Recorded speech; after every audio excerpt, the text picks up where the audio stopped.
The Secrets of Life with Subhas Agam.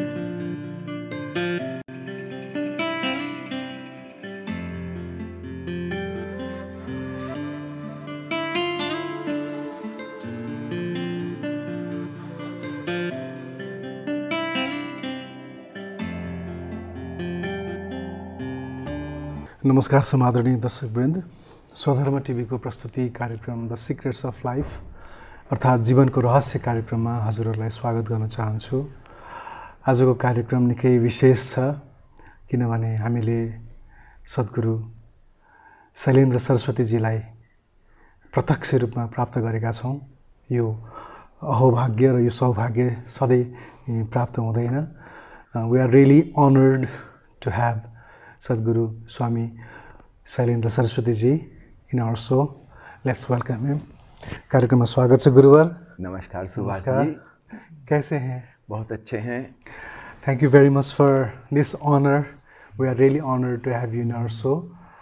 As we had you online, आपको online में देखा था, संवाद करने की अवसर मिली थी। आज प्रत्यक्ष संवाद करने का अवसर मिला है।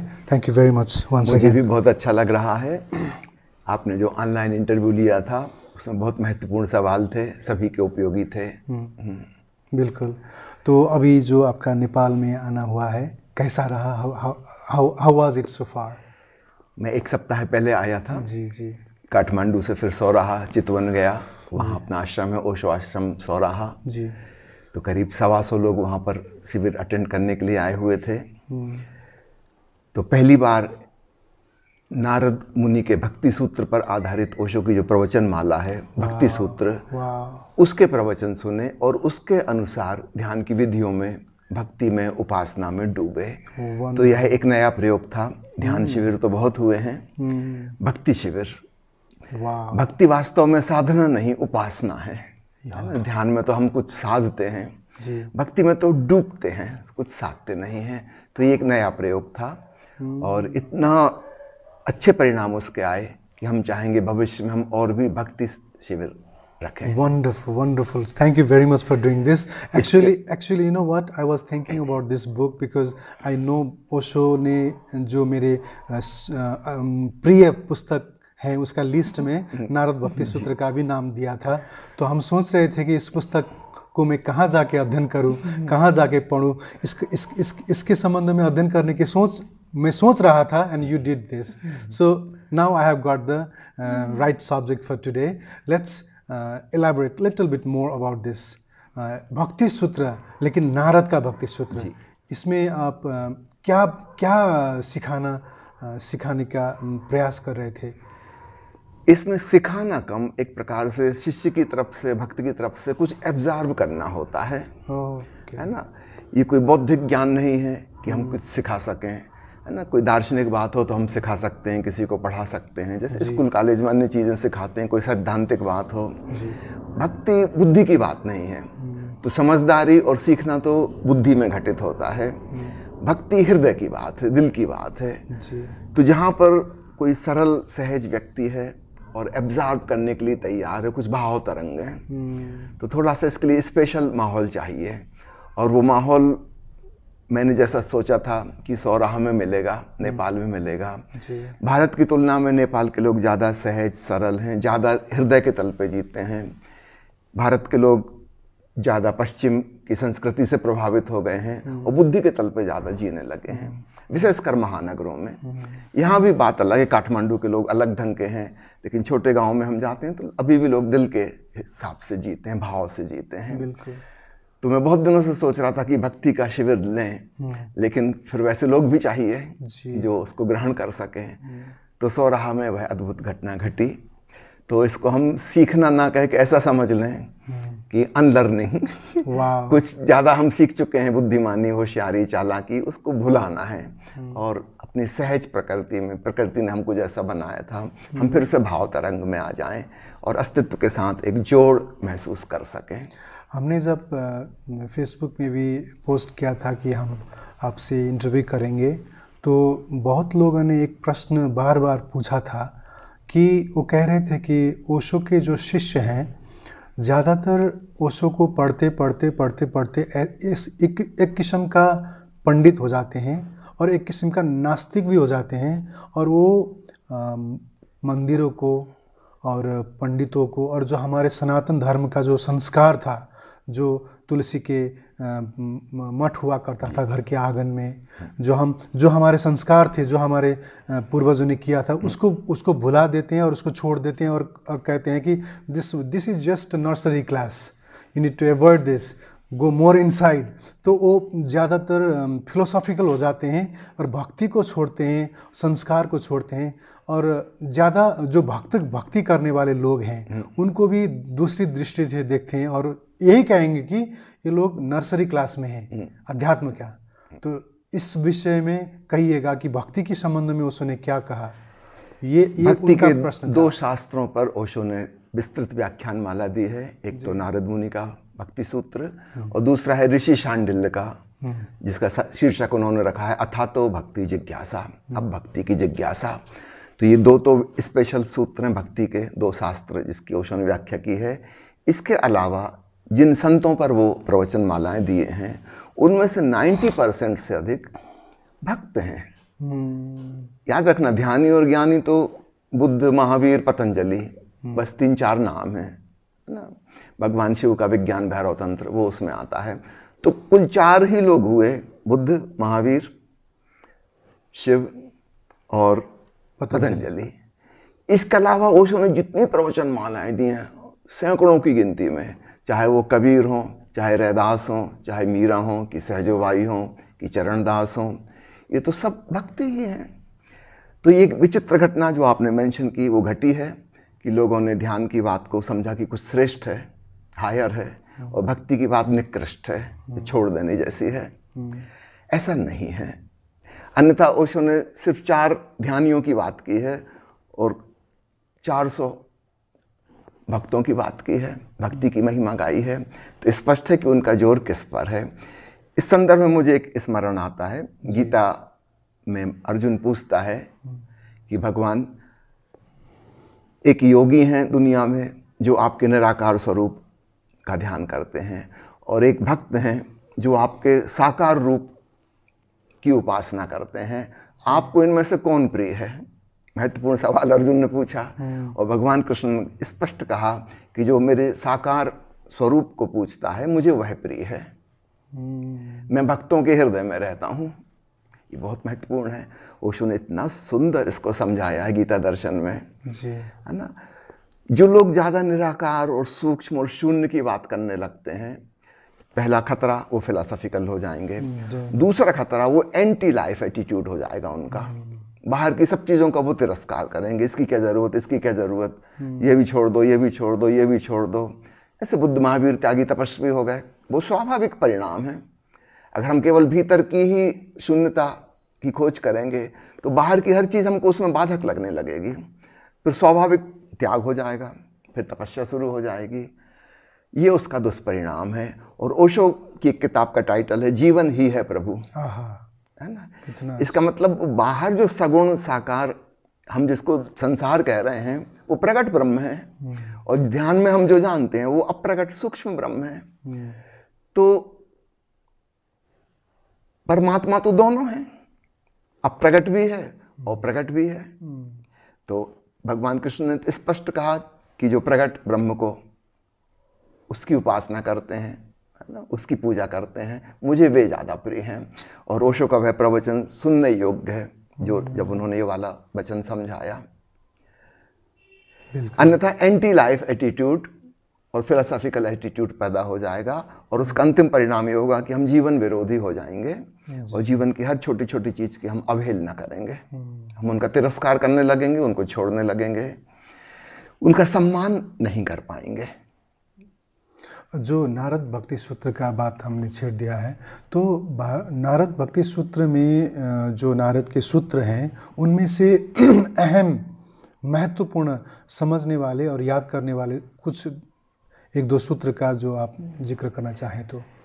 एक सबसे प्यारा सूत्र और सबसे मोस्ट इम्पॉर्टेंट मैं कहूँगा वो है कि नारद कहते हैं भक्ति परम प्रेम रूपा है। हम साधारण जीवन में जो प्रेम जानते हैं वह थोड़ा अशुद्ध प्रेम है। ऐसा समझें कि इम्प्योर गोल्ड, है ना, लेकिन है उसमें गोल्ड छुपा हुआ, इसको हम प्योर कर सकते हैं, है ना। तो वो जो प्योर लव बचेगा, अभी हमारा प्रेम किसी की तरफ है, एक व्यक्ति की तरफ है, 4 लोगों के लिए, 8-10 लोग हमारे मित्र हैं, परिवारजन जिनसे हमारा विशेष लगाव है जी। तो लगाव तो उसमें से बचाना है, लेकिन जो आसक्ति और मोह हमारा व्यक्तियों से हो गया है, उससे थोड़ा ऊपर उठना है, अगेंस्ट नहीं, उसको फैलाना है ना। ये बात बिल्कुल अलग है। धीरे धीरे हमारा व्यक्ति से नहीं, पूरी समष्टि से प्रेम हो जाए, उस शुद्ध प्रीति का नाम भक्ति है। तो नारद मुनि हर जगह आसक्ति वर्ड यूज करते हैं भक्ति की जगह, जैसे वो कहेंगे परम प्रेम रूपा भक्ति है। कांता शक्ति, जैसे पत्नी अपने पति से प्रेम करती है। वात्सल्या शक्ति, ये भी एक रूप बताया कि परमात्मा को अपना बालक मान के, बच्चा मान के वैसा प्रेम। सखा शक्ति, मित्र से जैसा प्रेम होता है सखा वैसी वाली भक्ति। दास्या शक्ति, दास की अपने मालिक से जैसी आसक्ति होती है। तो आसक्ति शब्द का हर जगह उन्होंने यूज किया है विविध रूप बताने में भक्ति के। जो ध्यानी लोग हैं वे आसक्ति वर्ड के ही खिलाफ हो जाएंगे, बिल्कुल, है ना। वो कहेंगे विरक्ति, वैराग्य, है ना। और नारद मुनि आसक्ति की महिमा कह रहे हैं। ओशो ने प्रेम की महिमा कही है। ओशो की किताब का शीर्षक है प्रेम है द्वार प्रभु का। तो यह प्रेम द्वार बने, इसका मतलब जो इम्प्योर गोल्ड था उसमें से हम गोल्ड को बचाएं और इम्प्योरिटी को खत्म करें, शुद्ध प्रेम बचे। तो ऐसा प्रेम किसी चीज़ की खिलाफत में नहीं होगा, बल्कि फैल जाएगा, बड़ा हो जाएगा, विस्तीर्ण हो जाएगा, सिर्फ 8-10 लोगों तक सीमित नहीं रहेगा, विराट प्रकृति से भी जुड़ जाएगा, सारे अस्तित्व से जुड़ जाएगा। फिर इसमें धीरे धीरे विपरीत भी समाहित हो जाएगा। हम किसी को शत्रु, किसी को मित्र के रूप में देखते हैं, तो हम मित्र को तो हम प्रेम कर पाते हैं, शत्रु से हम नहीं कर पाते, है ना।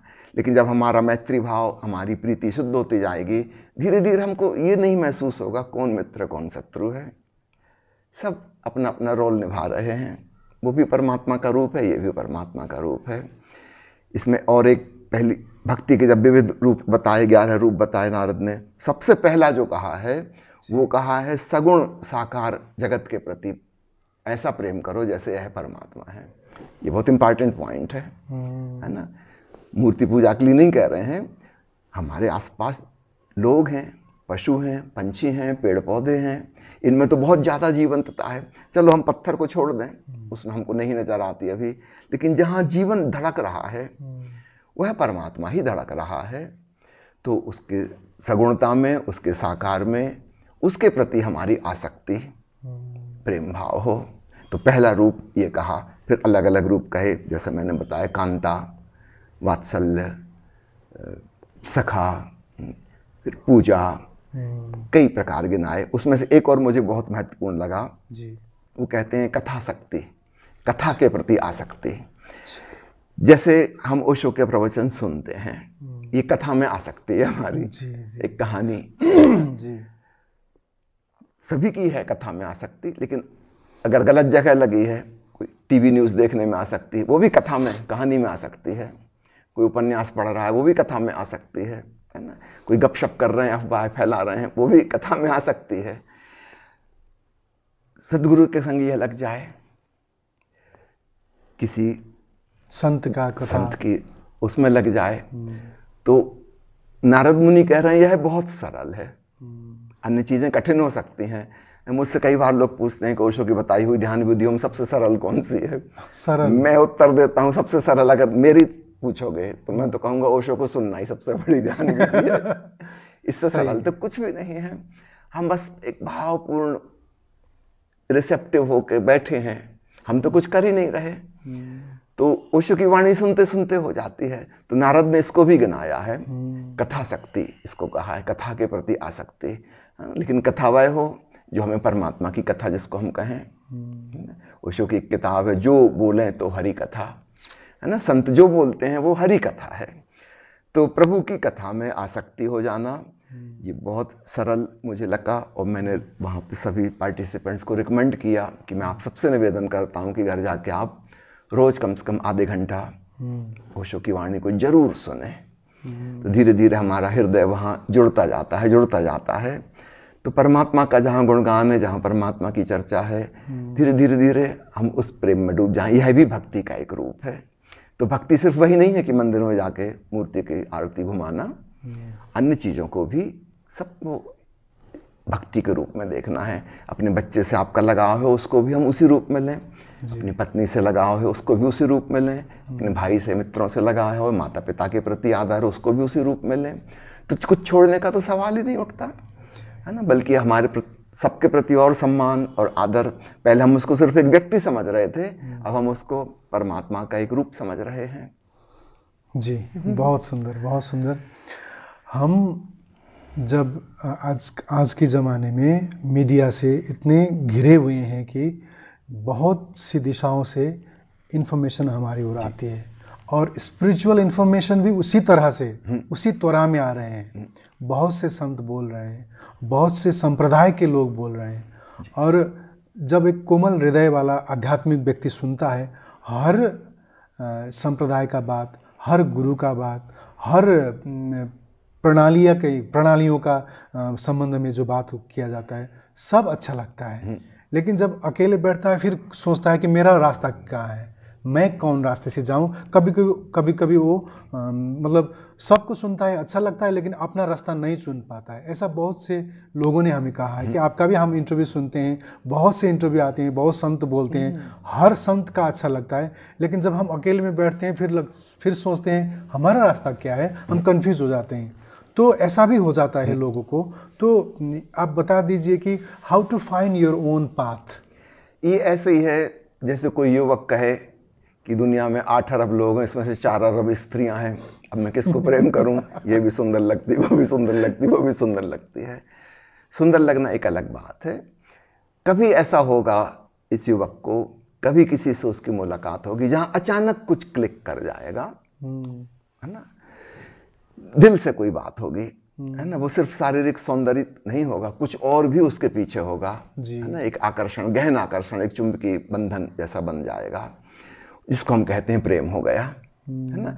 तो ये सोच विचार के चिंतन मनन करने से नहीं होगा, जी, है ना। कोई बैठ कर सोच विचार करे कि इसको प्रेम करूं, कि उसको प्रेम करूं, कि उसको करूं, ये तो फिर बौद्धिक बात हो गई, ये प्रेम हुआ ही नहीं, ये तो हिसाब किताब गणित की बात हो गई।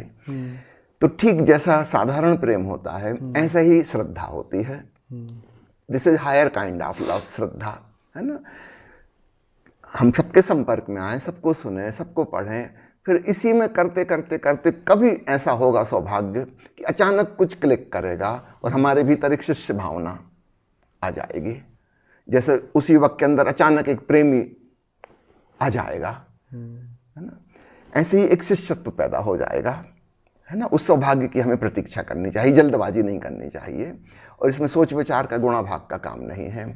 आप अपना एक्सपोजर सबके प्रति खुले हृदय से रखिए, अपने मन में कोई दीवार ना हो, हम सब कुछ सुनने के लिए, ग्रहण करने के लिए तैयार हों, और इस बात की प्रतीक्षा हो कि कभी ना कभी वो घड़ी आएगी, अचानक लगेगा कि बस ये बात बन गई, है ना, ये व्यक्ति मेरे लिए है।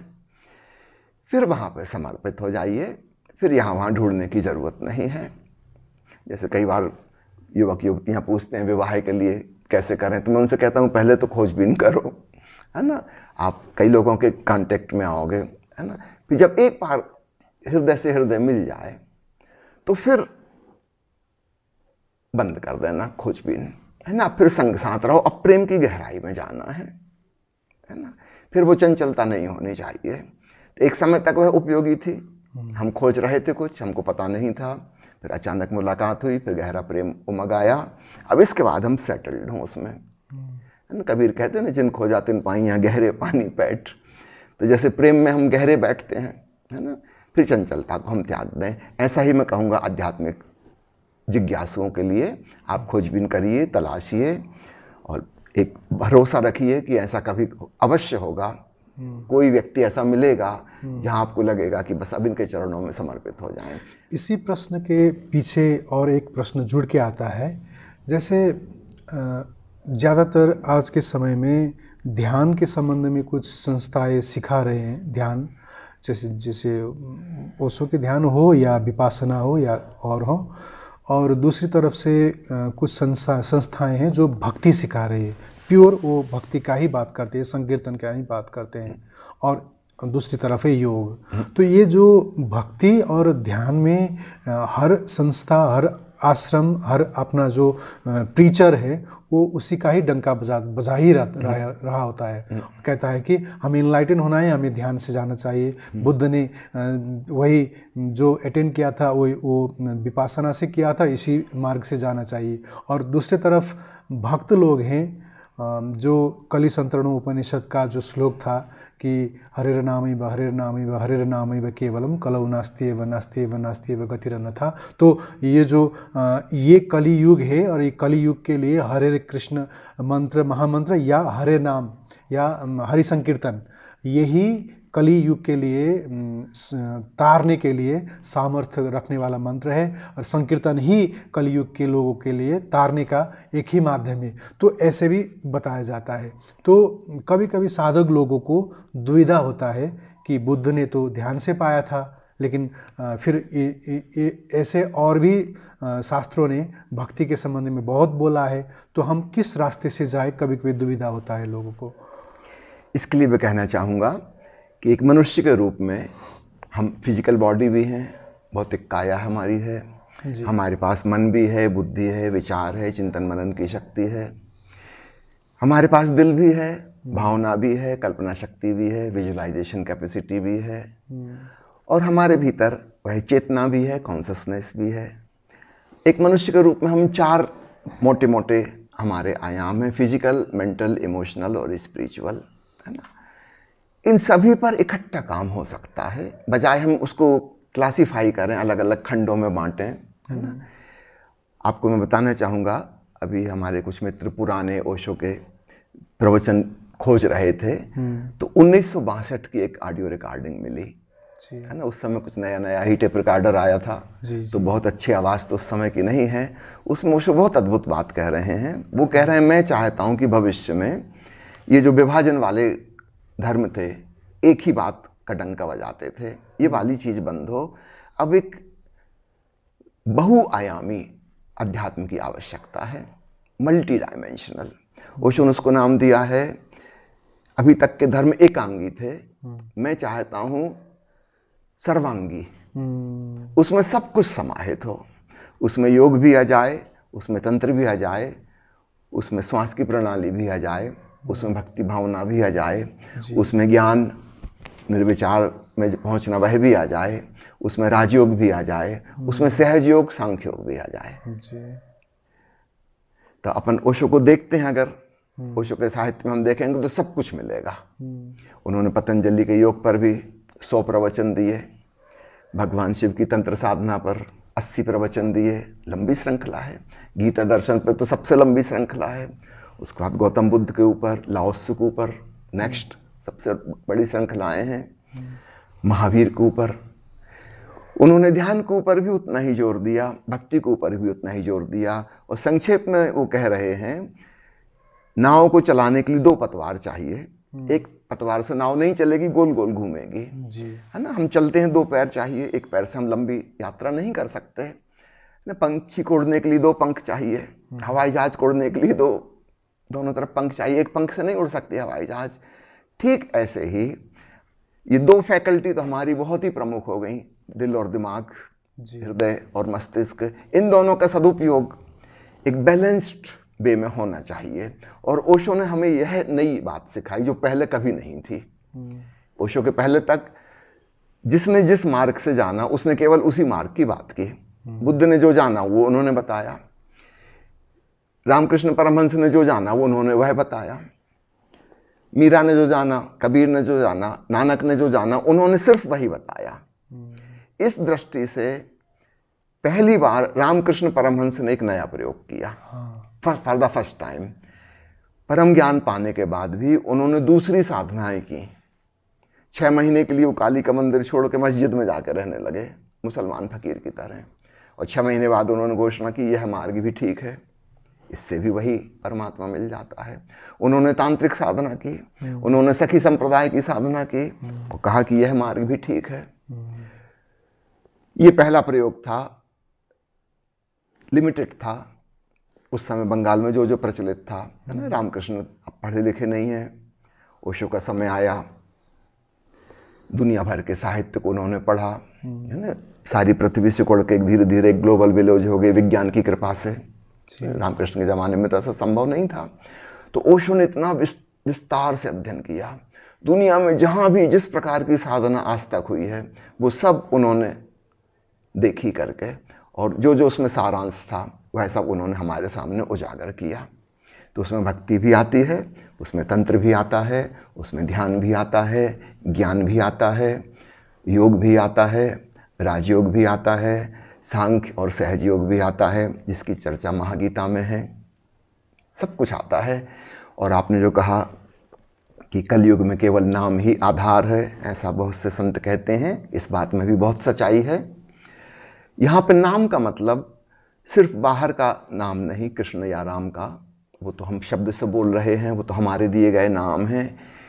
जब हरि नाम कहा जाता है तो उसका तात्पर्य हरि ओम तत्सत की तरफ है, वह ओम की ध्वनि। ओशो ने हरि ओम तत्सत पर प्रवचन माला दी है अंग्रेजी में, है ना। उस समय में पब्लिकेशन डिपार्टमेंट में ही काम किया करता था पूना में, तो ये 3-4 किताबें छपने जा रही थी।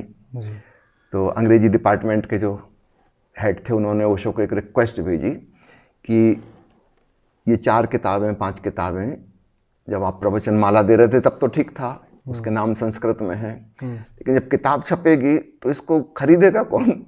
अपन कल्पना करें यूरोप के किसी देश में एक किताब है हरिओम तत्सत, तो किसी को तो कुछ समझ भी नहीं आएगा कि किताब का नाम है ओम मणि पद में हूँ या सच्चिदानंद, तो इसको लेगा कौन। जब टाइटल ही समझ में नहीं आ रहा तो आप कृपया इसका अंग्रेजी में रूपांतरण कर दीजिए।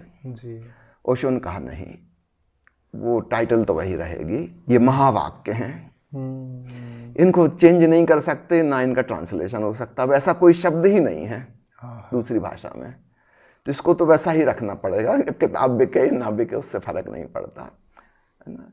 नाम वही रखा गया। आपको जानकर हैरानी होगी, उन सब किताबों में ओम आता है।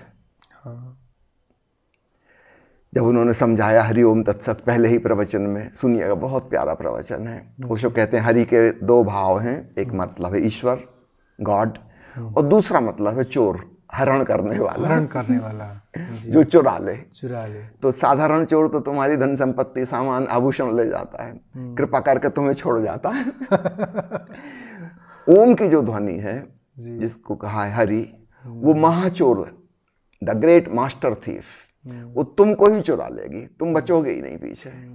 जो व्यक्ति ओम की साधना करेगा, ओम सुनेगा, ओम में डूबता जाएगा, धीरे धीरे वो विलीन हो जाएगा, गायब हो जाएगा। जैसे कोई नमक का पुतला सागर में सागर की गहराई नापने जाए, तो जैसे जैसे गहरे बैठेगा, वो तो सागर से तो बना था, वापस सागर हो जाएगा, अलग बचेगा ही नहीं। तो हरि ओम, परमात्मा ओम है, तत्सत, दिस इज द ट्रुथ। ठीक यही बात गुरु नानक देव जी के प्रवचन माला का शीर्षक है, एक ओंकार सतनाम, एक वही सत्य है नाम ओम। हमने जो नाम दिए, चाहे हम कृष्ण कहें कि जीसस कहें कि कुछ और नाम दें, ये तो मनुष्यों के द्वारा दिए गए नाम हैं, ये तो परमात्मा का नाम नहीं हो सकता। लेकिन एक नाम ऐसा है जो किसी ने दिया नहीं है, वो एग्जिस्टेंशियल साउंड है, अस्तित्व का संगीत है, वह करीब करीब ओम जैसा है, नॉट एग्जैक्टली ओम, पर एक हमिंग साउंड जैसा, ये गुंजार हो रही कि मंदिर के घंटे किसी ने बजा दिया गुंबद के नीचे और उसकी गूंज हो रही है, ऐसी एक ध्वनि जिसको हम कहें सेलेस्टियल साउंड, वो सारे अस्तित्व में गूंज रही है, वो है नाम। हरि नाम कहें चाहे राम नाम कहें, जो कहना हो कहें। राम शब्द इसलिए महत्वपूर्ण हो जाता है कि वह ध्वनि में इसमें भी माँ आता है जैसा ओम में आता है। तो अगर हम जल्दी जल्दी राम राम राम का उच्चारण करेंगे तो धीरे धीरे रा गायब हो जाएगा, माँ अकेला रह जाएगा। ओम भी हम जल्दी जल्दी बोलेंगे तो ओ गायब हो जाएगा, अकेला माँ एक हमिंग साउंड रह जाएगी। जैसे बगीचे में फूलों के आसपास भौरे मंडरा रहे हों, एक वैसी आवाज़, जिसके आधार पर ओशो ने नाद ब्रह्म ध्यान की विधि बनाई है, जिसको हम भ्रामरी प्राणायाम कह सकते हैं। एक वैसी ध्वनि सुनाई पड़ने लगेगी, फिर हम नहीं करेंगे, वो सुनाई देगी। तो जिस व्यक्ति ने राम राम का उच्चार किया है, जब उसको वो सुनाई देने लगेगी, उसको यही लगेगा कि राम का उच्चारण हो रहा है। जिसने ओम के जाप से शुरू किया था, और जब वह अजपा के आयाम में पहुंच जाएगा, बिना जपे जब सुनाई देने लगेगा, उसको लगेगा कि ओम की ध्वनि है। मुसलमान, ईसाई, यहूदी, वे ओमीन, अमीन शब्द का यूज करते हैं। ईश्वर के लिए 3 शब्दों का उपयोग है बाइबल में, omni present, omni potent, omniscient. ओम जैसा जो प्रेजेंट है अर्थात सर्वव्यापी, ओमनीसिएंट सबका दृष्टा, सबका साक्षी, ओमनी पोटेंट सर्वशक्तिमान। वो ओम कहाँ से आया, ओमनी कहाँ से आया? वो अस्तित्व की ध्वनि है।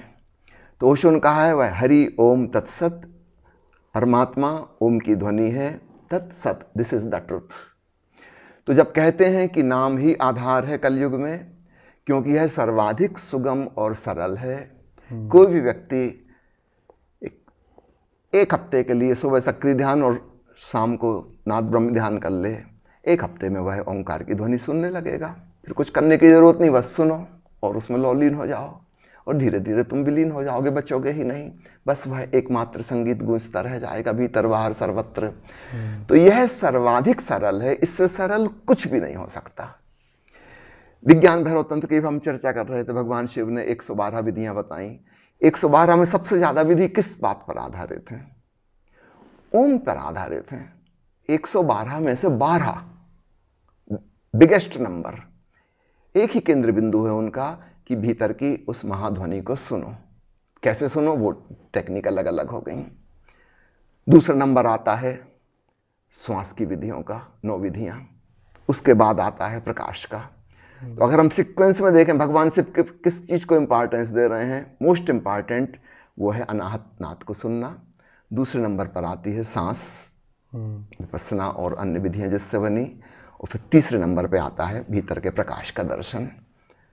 तो 3 ये चीजें मिलके मेजर पार्ट ऑफ द विज्ञान भैरव तंत्र हो जाती हैं। तो जब कहा जाता है कि कलयुग में नाम ही आधार होगा, क्योंकि यह सर्वाधिक सरल है, सर्वाधिक सुगम है, कोई त्याग करने की जरूरत नहीं है, कोई तपस्या करने की जरूरत नहीं है। अपनी घर गृहस्थी में जीते हुए, अपने पारिवारिक जिम्मेवारी निभाते हुए, अपनी आजीविका कमाते हुए हम नाद श्रवण कर सकते हैं। इससे सरल और क्या होगा?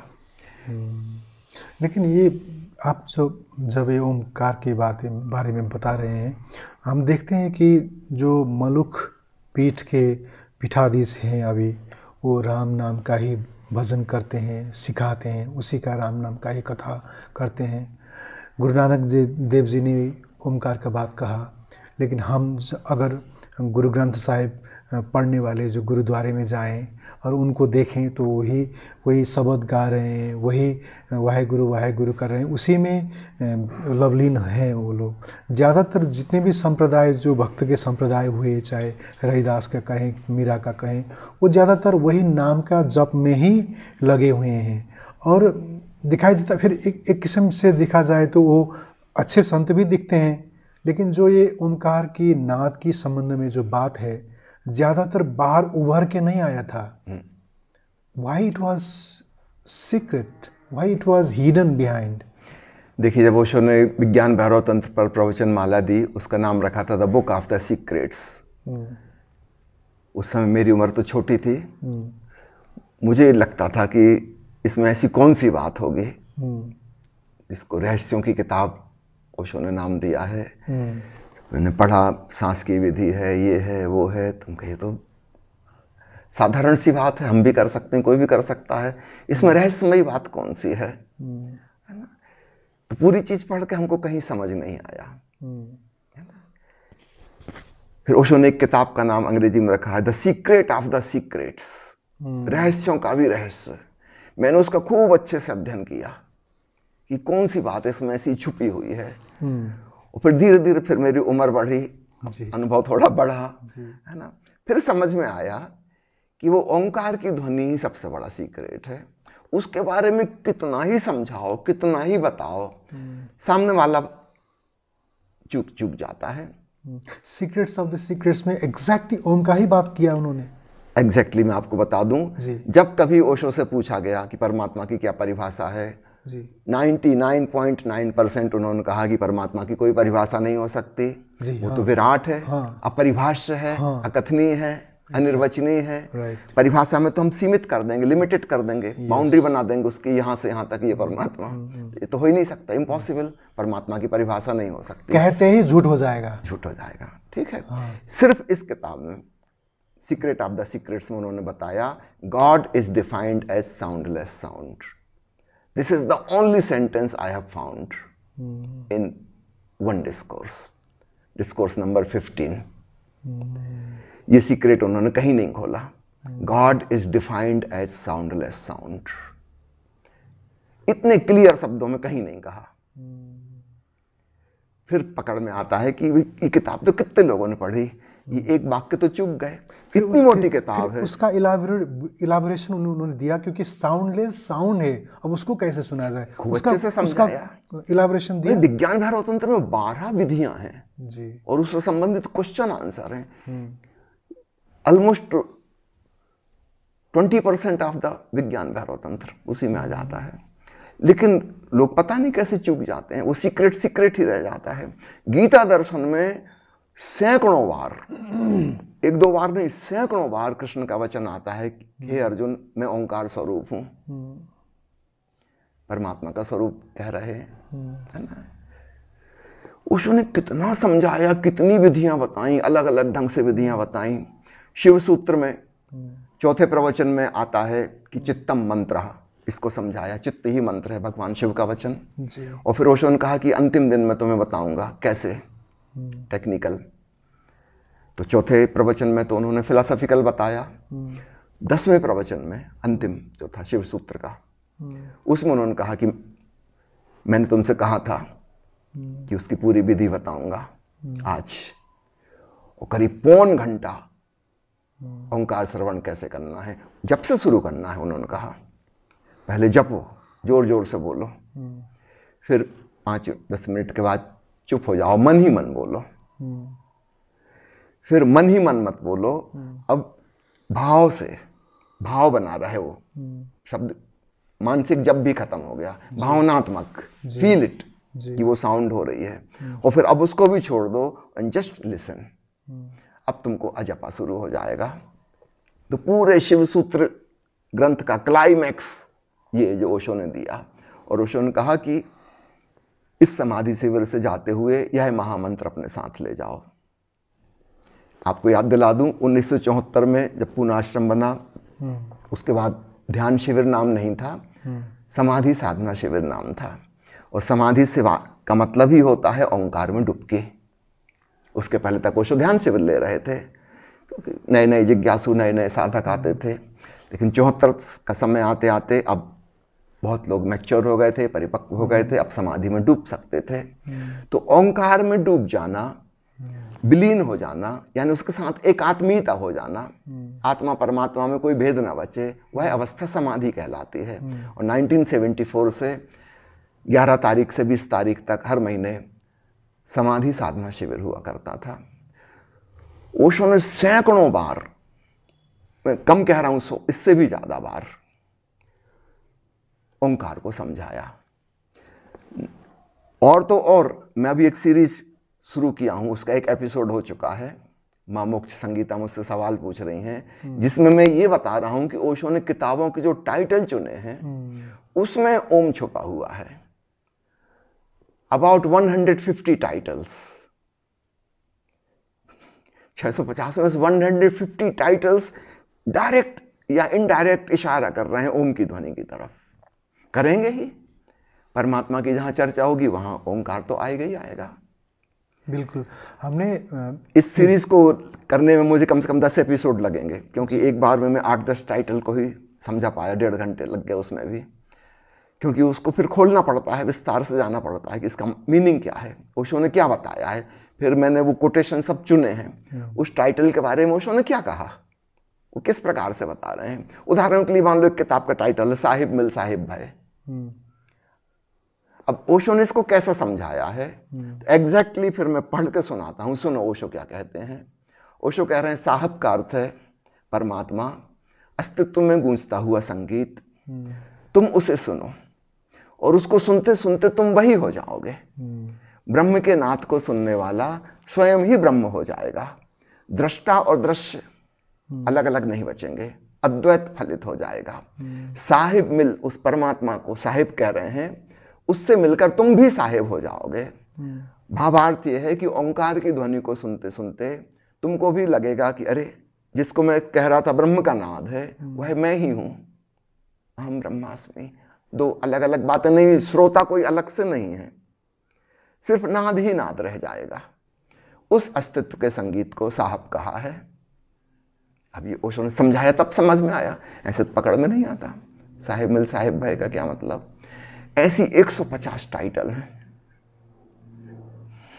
जी, जब हमने ओशो का दीक्षा लिया और नाद का विश्रवण का दीक्षा लिया, तो हम भी यही ढूंढ रहे थे कि हाँ ठीक है, ओशो धारा ये कह रहा था उस समय, लेकिन क्या और भी ये बात कह रहे हैं? तो हमने रामानंद परंपरा में जाके एक साधना का कार्यक्रम में अटेंड किया था, नेपाल में ही। अभी भी वो संत हैं, सिद्ध संत हैं, और उन्होंने गिने चुने साधकों को पूछते थे, सुना कुछ सुनते हो, कुछ नाद सुनाई देता है? तब हमें पता चला कि और भी लोग बात करते हैं। फिर हमें और ज़्यादा उसमें भरोसा लगने लगा, क्योंकि और भी लोग कह रहे हैं। लेकिन हमने वृंदावन के कुछ संतों का लाइफ को पढ़ा है। उन्होंने जीवन भर हरे कृष्ण नाम जपते रहे, या राधा कृष्ण जपते रहे। हमने सुना है कि एक संत का जब देहांत हुआ तो लोगों ने उनका ख्याल नहीं किया, तो उनका शरीर कहीं मतलब कोई जंगल में पड़ा हुआ था, तो उनके हड्डी बचे हुए थे, अब सब खत्म हो चुका था। तो कोई उस रास्ते से जा रहा था, तो उन्होंने सुना कि हरे कृष्ण चैंटिंग वहाँ से आ रहा है, कुछ सुनाई देता है। तो उन्होंने आके गांव के लोगों को कहा। फिर उन्होंने वहाँ जाके जंगल में देखा, तो वहाँ पर हड्डी बचा हुआ है, और वहाँ से ध्वनि आ रहा है। फिर वहाँ से वही ध्वनि आ रहा था, कृष्ण ध्वनि आ रहा था। फिर उस समय हमें जिज्ञासा हुई कि जप करने वाले जो संत, जिसका जहन में हड्डी तक वो नाम बसा हुआ है, लेकिन वहाँ ओम नहीं था, वहाँ पर कृष्ण था, तो मुझे नहीं लगता कि वो पहुँचे नहीं होंगे, क्योंकि वो तो परम धाम तो पहुँचे ही होंगे, क्योंकि उनका हड्डी तक कृष्ण बसा हुआ था। तो ऐसा हो भी सकता होगा कि, या नहीं भी हो सकता होगा गुरुजी, कि कोई जानते हुए ओम को जपते होंगे, कोई न जानते हुए भी जपते होंगे, ऐसा हो सकता है। इस संबंध में मैं कहना चाहूँगा, ओशो ने कहा है कि तुम जप उस शब्द से शुरू करना जिससे तुम्हारा लगाव है, प्रेम है। Exactly. जहाँ प्रीति है वहीं भक्ति निर्मित हो पाएगी, है ना। मान लीजिए हम ओशो के प्रेमी हैं, तो हमको ओशो कहने में जो रस आता है, एक लगाव है, हमें ओशो का स्मरण आ जाता है। शायद हमको अल्लाह कहने में वैसा ना हो, ईसा कहने में हमको वैसा ना हो, क्योंकि हमारी वैसी कंडीशनिंग नहीं है, हमारा सहज प्रेम उस तरफ नहीं जाता। तो जिसने राम का नाम जपा है, उसके लिए राम का नाम ही रास्ता बन जाएगा, है ना। जिसने कृष्ण का नाम लिया है, कृष्ण का ही नाम जप जाएगा। ओशो ने एक और बड़ी मजेदार बात समझाई है कि ध्वनि के संग ये संभव है कि हम उस पर कुछ प्रक्षेपित कर दें, आरोपित कर दें, हमारा प्रोजेक्शन उस पर लग जाएगा। समझो कोई आपसे पूछे कि बताइए ट्रेन के चाक में जो आवाज़ आ रही है वो कैसी है, आप कह सकते हैं मुझे छक छक छक छक सुनाई दे रहा है। दूसरे मित्र से पूछे, वो कहेंगे नहीं, मुझे को तो भक भक भक भक भक भक लग रहा है जी। एक तीसरा आदमी कह सकता है कि मुझे तो ऐसा लगता है राम राम राम राम राम राम। कोई कह सकता है मुझे ओम ओम ओम बिल्कुल क्लियर है। मुझे मुल्ला नसरुद्दीन की एक कहानी याद आ रही है। बिल्कुल प्लीज। वो अपने मित्र सेठ चंदूलाल के साथ मॉर्निंग वॉक पे जा रहे थे, तो शहर के बाहर बड़े बड़े वृक्ष थे, वहाँ सुबह सुबह कुछ पंछी आवाज़ कर रहे थे।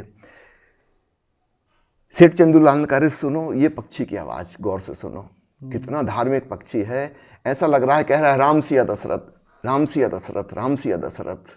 नसरुद्दीन भौचक्का होकर खड़ा हो गया, उसने सुना और चंदूलाल से कहा कि तुम कट्टरवादी हिंदू, तुमको राम सिया दशरथ सुनाई दे रहा है, ये पक्षी क्लियर कट बोल रहा है अल्लाह खुदा बरकत, अल्लाह खुदा बरकत। दोनों में झगड़ा हो गया।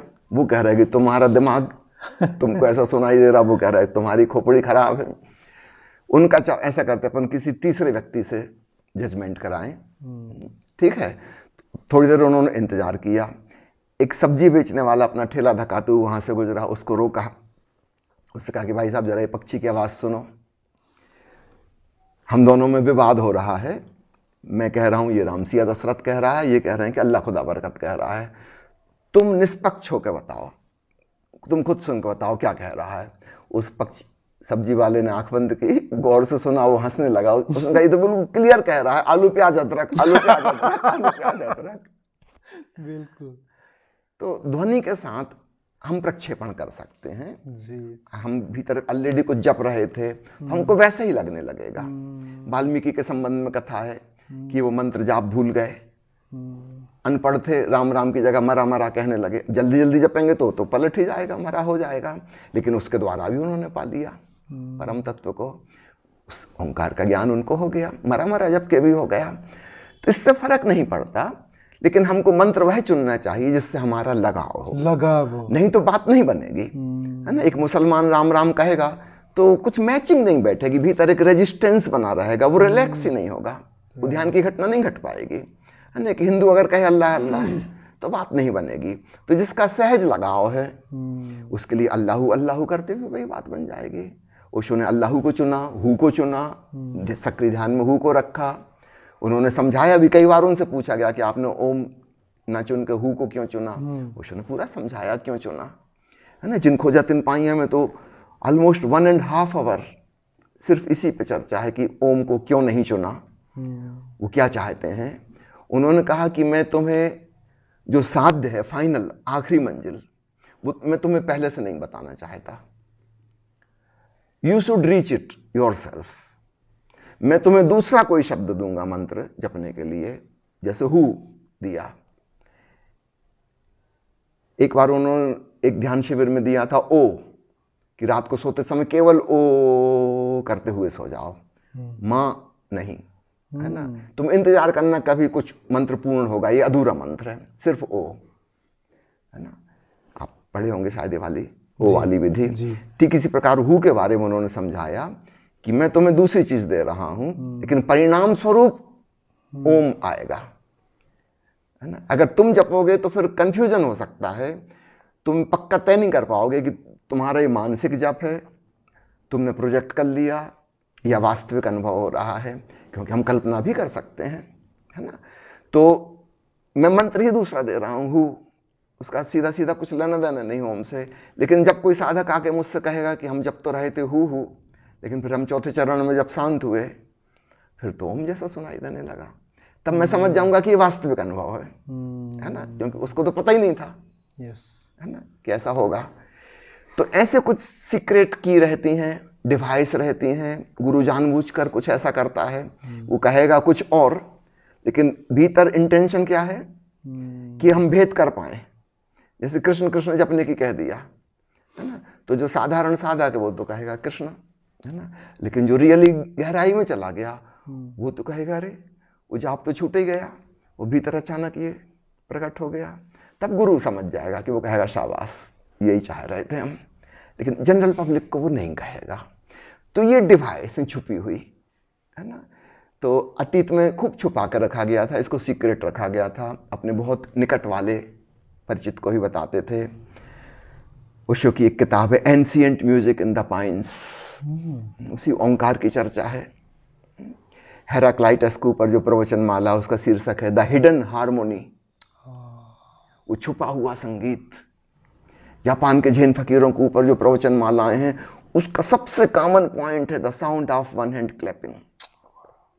ओशो जब स्वयं 1981 में घोषणा की है कि अब मैं मौन हो रहा हूं, नहीं बोलूंगा, आप जानते हैं अंतिम 2 किताबों का टाइटल क्या रखा था? एक है the sound of one hand clapping, छोटी सी दर्शन डायरी है वो, है ना। पहले हर 1 महीने की एक दर्शन डायरी प्रकाशित होती थी, 30 दिन का उसमें दर्शन डायरी, उन्होंने जो जो समझाया, नाम का अर्थ, भावार्थ, है ना। तो 1 मार्च से लेके ये 23 मार्च तक की है। 24 मार्च को ओशो मौन हो गए। 24 मार्च को सुबह का प्रवचन हुआ था हिंदी का, उसके बाद फिर कहा था कि अब खत्म। तो केवल 23 दिन की रिकॉर्डिंग है इसमें।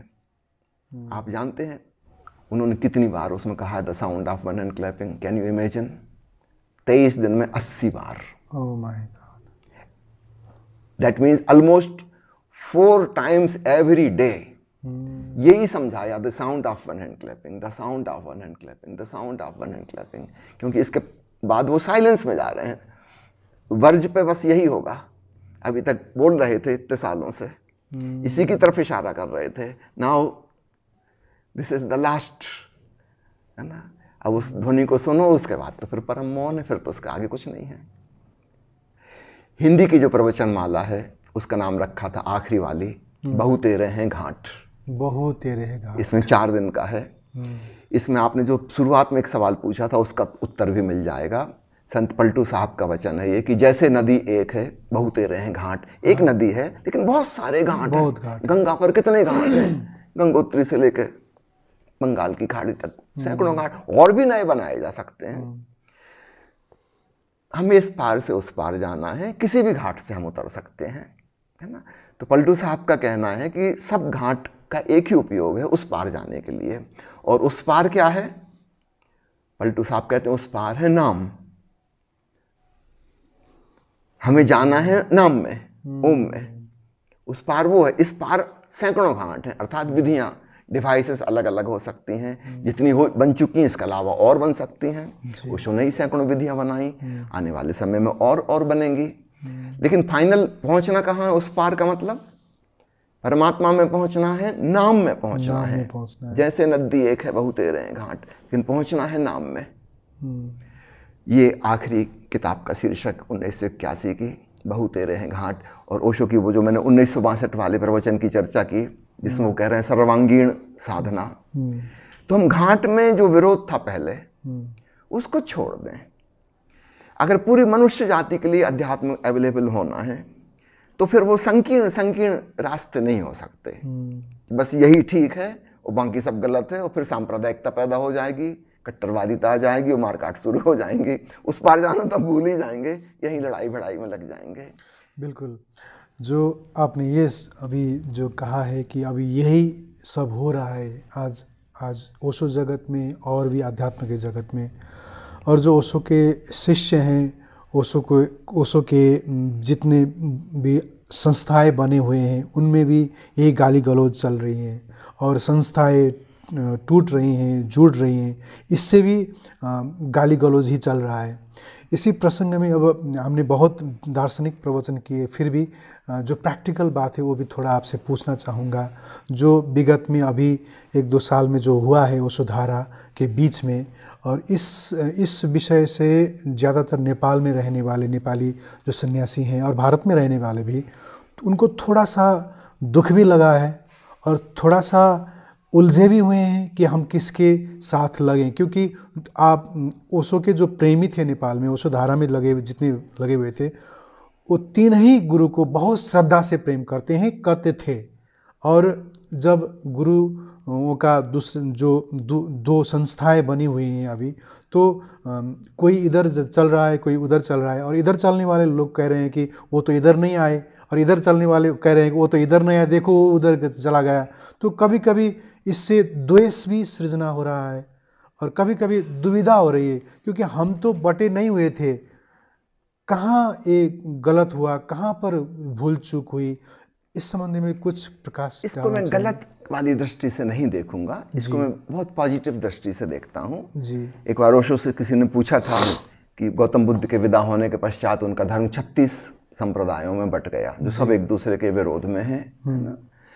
कहीं ऐसी दुर्घटना आपके संग तो नहीं घटेगी।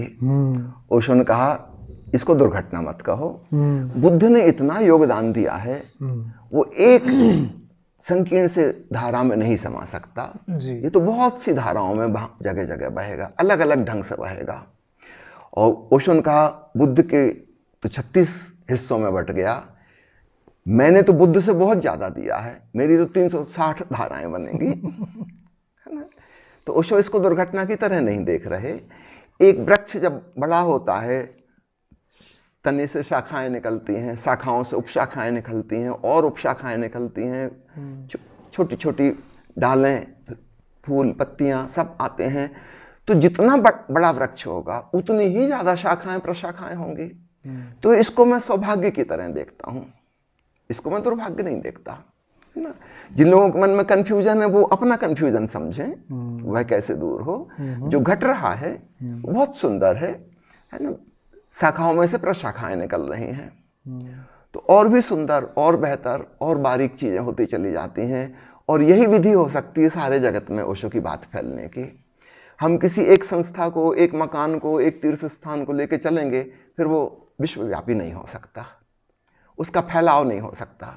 देखिए हमने जो संस्था चलाई उसका नाम है ओशो फ्रेग्रेंस।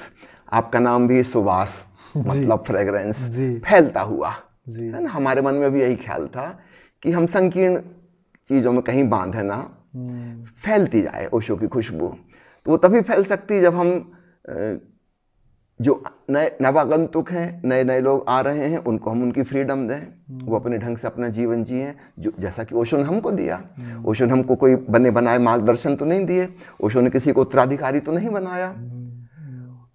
उन्होंने कहा मेरा प्रत्येक सन्यासी मेरा उत्तराधिकारी है। टेक इट पॉजिटिवली, है ना। नेगेटिव ये हो जाएगा कि उन्होंने किसी को उत्तराधिकारी नहीं चुना। पॉजिटिव ये है कि उन्होंने इतना हमको दिया है, हर सन्यासी उनका उत्तराधिकारी है। उन्होंने जो संपदा हमको दी है ध्यान की, भक्ति की, वो हम सबकी है। तो हम सब अपने अपने ढंग से जिएंगे। ओशो ने जो 10 आज्ञाएं दी हैं उसकी पहली आज्ञा यही है कि किसी की आज्ञा तब कभी नहीं मानो जब तक कि वो तुम्हारी आज्ञा ना हो। तो हम किसी संस्था के, संगठन के नियमों का पालन करने के लिए बाध्य नहीं हैं। हम ओशो के सन्यासी स्वतंत्र हैं, प्रत्येक व्यक्ति स्वतंत्र है। तो ना हम दूसरे को बांधें और ना हम खुद कहीं बंधें। जहां जहां मुझे लगता है कि बंधन निर्मित होने लगे, मैं वहां से दूर हट जाता हूं। आज से 22 साल पहले पूना आश्रम से इसी तरह हटा था, है ना। अभी 3 साल पहले फिर ओशोधारा से मैं इस प्रकार हटा। मैं अपने ढंग से जीऊंगा। तो ना तो मैं किसी को फोर्स कर रहा हूं कि तुम मेरे अनुसार चलो, लेकिन मैं भी स्वतंत्र हूं, मैं भी किसी के अनुसार चलने को बाध्य नहीं हूं। तो ऐसा ही होना चाहिए। तो इसको मैं शुभ मानता हूं। सत्यम शिवम सुंदरम की दिशा में हो रहा है, ऐसा ही आगे और होना चाहिए। जो मुझसे जुड़े हैं वो मुझसे बंधे नहीं हैं। कल रात को ही हम ओशो को प्रवचन सुना रहे थे, कुछ मित्र संन्यास में दीक्षा लेने वाले थे। हमने अंग्रेजी का एक वीडियो प्रवचन सुनाया जिसमें ओशो ने गुरु शिष्य संबंध को समझाया है। और उन्होंने कहा है कि गुरु का मतलब, शिष्य का मतलब, वो सब समझाया। ये कोई संबंध नहीं, कोई बंधन नहीं है, है ना। ओशो का मजबूरी है, अंग्रेजी में गुरु के लिए कोई शब्द नहीं है तो कहना पड़ता है मास्टर। उससे एक मिसकंसेप्शन चला जाता है। मास्टर कहने से ऐसा लगता है वो तुम्हारा मालिक हो गया और तुम उसके गुलाम बन गए। नहीं, ये मतलब नहीं है। उनका मास्टर का मतलब है स्वामी। वो स्वयं अपना स्वामी है, तुम्हारा मालिक नहीं है। सदगुरु का मतलब, जब मास्टर कह रहे हैं, वो स्वयं अपना स्वामी है, वो अपने मन का गुलाम नहीं है। वो तुमको गुलाम नहीं बना रहा है, तुमको भी स्वतंत्र होने का रास्ता सुझा रहा है। तुम कैसे स्वामी बन जाओ, तुम कैसे मालिक बन जाओ। इसलिए तो ओशो हमें स्वामी नाम देते हैं सन्यासी को। तो हम किसी के गुलाम नहीं हैं, हम किसी की आज्ञा मानने के लिए मजबूर नहीं हैं। हम अपने विवेक से अपने हृदय की सुने, अपनी अंतरात्मा की सुने। तो ऐसा ही होना चाहिए, भविष्य में भी ऐसा ही होगा। और यह सौभाग्य की घटना है, इसको गलत वाली दृष्टि से मत देखिए। हम तो चाहेंगे ओशो के इस घने वृक्ष में निश्चित रूप से 360 शाखाएं फूटें। बिल्कुल। एक शिष्य जब अध्यात्म का यात्रा कर रहा होता है और किसी गुरु की शरण में पहुंचता है और उनसे कुछ सीखता है, और क्या वो स्वतंत्र नहीं होता कि अब उनको प्रणाम करके आगे बढ़े? देखिए, अगर सचमुच में वह झुक गया है, समर्पित हो गया है, तब ऐसा भाव नहीं आएगा, है ना। एक के प्रति उसका निष्ठा, उसका लगाव, अनुग्रह का भाव होगा, है ना। अगर कोई केवल बौद्धिक ज्ञान हासिल करने आया है तब तो एक सीमा आ जाएगी, लिमिट आ जाएगी। उसने कहा कि इनके पास जितना मैंने सीख लिया। हम प्राइमरी स्कूल में पढ़ते थे, वहाँ के टीचर्स को जितना आता था हमने सीख लिया। फिर हम हाई स्कूल में चले गए, वहाँ के टीचर जो सिखा सकते थे हमने सीख लिया। फिर हम कॉलेज चले गए, है ना। वहाँ दूसरे थे टीचर, उनको जो आता था हमने सीख लिया। उनके प्रति धन्यवाद का भाव तो है, लेकिन हम किसी से बंधे नहीं हैं। हम आगे सीखने के लिए स्वतंत्र हैं, है ना। मेडिकल साइंस रोज आगे बढ़ती जा रही है, मैं डॉक्टर हूँ, अब गूगल डॉक्टर बन गया है, गूगल सबसे बड़ा ज्ञानी हो गया है, तो रोज़ नई नई चीज़ें आ रही हैं, तो हम वहीं तो लिमिटेड नहीं रह जाएंगे। 50 साल पहले पढ़ाई की थी, इन 50 सालों में कितना चेंज हो गया, अप टू डेट रहना होगा। तो आज ज्ञान प्राप्ति की जो विधि है इंटरनेट के युग में, डिजिटल युग में, वो बिल्कुल बदल गई है। तो निश्चित रूप से चीज़ें बदल रही हैं। बौद्धिक ज्ञान है, उसमें तो ऐसा होगा कि हम किसी के प्रति पूरा उससे सीख लिया जो उसको सिखा सकता था, फिर हम वहाँ से विदा हो जाएंगे, कहीं और जाएंगे, क्योंकि हमारी प्यास अभी बुझी नहीं। लेकिन जब आध्यात्मिक संबंध होता है किसी से, है ना, एक तो विद्यार्थी और छात्र जैसा हम व्यवहार करते हैं, तब हमारा शिक्षक से संबंध जुड़ता है। हम स्टूडेंट हैं, वो टीचर है। इससे ऊपर है गुरु और शिष्य, मास्टर एंड डिसाइपल, है ना। कुछ ज्यादा भावनात्मक बात थी, सिर्फ बौद्धिक बात नहीं थी, लेकिन इसमें भी एक जगह दी अंडा जाएगा, है ना। इसके और ऊपर है जहां हम भक्त हो गए हैं, वो गुरु हमारे लिए भगवान स्वरूप हो गया है। अब यहां से पॉइंट ऑफ नो रिटर्न है, यहां से पॉइंट ऑफ नो रिटर्न है। तो छात्र तो शिक्षक को छोड़ के चला जाएगा, है ना। शिष्य भी गुरु को छोड़ के जा सकता है, नहीं जाएगा तो फिर वो भक्त की दिशा में चला जाएगा, है ना। लेकिन शिष्य के रूप में ज्यादा देर नहीं रह सकता, या तो वहां से हट जाएगा या फिर आगे बढ़ के वो भक्त हो जाए, है ना। जब अपने गुरु को हम भगवान कहते हैं, उसका तात्पर्य यही कि अब हमको उनमें भगवान नजर आने लगे, ये भक्त ही कह सकता है जी, है ना। तो वहां से एक गहरा मिलन होने लगा और अद्वैत घटित होने लगा। तो वहां से तो पॉइंट ऑफ नो रिटर्न है। वो जो नमक का पुतला सागर में घुल गया, अब वो वहां से थोड़ी वापस लौटेगा। धन्यवाद सागर। बिल्कुल। ओशो के बहुत से प्रेमी हैं जो उस धारा से जुड़े होंगे या ना जुड़े हुए होंगे। बहुत से लोग हैं जो उसको पढ़ते हैं जी। और कभी कभार ओशो को पढ़ के वो सोचते हैं कि हमको कहीं जाने की ज़रूरी नहीं है, हमने जो ओशो को पढ़ा है वही से हम आगे बढ़ जाएंगे, हमारे गुरु हमारे अंदर हैं। तो और ऐसे भी लोग हैं जो बहुत से तलों का कार्यक्रम कर करके उनको इतना ईगो आ चुका है कि हमने तो इतनी लेवल का प्रोग्राम कर चुके हैं, हम पहुंच चुके हैं। तो ऐसे भी दम्भ से कोई सन्यासी बस इसी में घुल मिल के बस वहीं कहीं मतलब एक पुतला सा, पॉपेट सा हो रहा है। तो what would be your suggestion to all the Osho lovers and Osho followers out there? अगर हम सिर्फ ओशो फॉलोअर्स की बात ना करें, एक विहंगम दृष्टि से बिल्कुल सबको देखें, बिल्कुल अतीत में जो हुआ वो भी समझें, हाँ। अभी जो हो रहा है, तब यह क्लियर हो जाता है कि ऐसा ही सदा से होता रहा है। हजारों शिष्य किसी गुरु के पास आते हैं, उन 1000 में से 100 बचते हैं धीरे धीरे करके, है ना। उन 100 में से भी कोई एक ही है जो सार सूत्र पकड़ पाता है, 99 कुछ और ही चीज में लग जाते हैं, है ना। खासकर जो लोग किसी प्रकार के मैनेजमेंट में लग गए, संगठन को चलाने में लग गए, संस्था के उसमें लग गए, उनकी सोच बिल्कुल दूसरे प्रकार की हो जाती है ना। वो स्पिरिचुअल पार्ट को भूल ही जाते हैं कि हम आए किस लिए थे।